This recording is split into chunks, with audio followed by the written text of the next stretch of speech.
আজ বানিয়ে নেব নতুন ছোট আলু দিয়ে ডিমের তরকারি। সেই জন্য এখানে আমি আলু আর ডিমগুলোকে আগের থেকেই সেদ্ধ করে রেখেছি। আর এখানে পেঁয়াজ, টমেটো, আদা, রসুন আর কাঁচা লঙ্কার একটা পেস্ট বানিয়ে নিলাম। এখানে একটা গুঁড়ো মশলার পেস্ট আমি বানিয়ে নিয়েছি, জিরের গুঁড়ো, ধনের গুঁড়ো, লঙ্কার গুঁড়ো, হলুদের।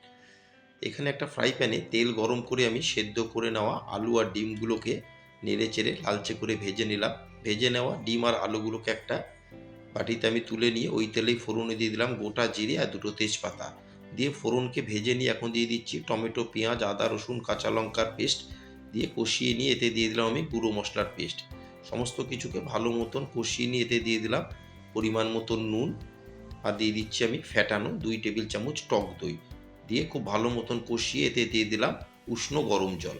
দিয়ে একটা কভার দিয়ে আমি 7 থেকে 10 মিনিট ঝোলকে ফুটিয়ে নিলাম। তৈরি হয়ে গেল নতুন ছোট আলু দিয়ে ডিমের ঝোল।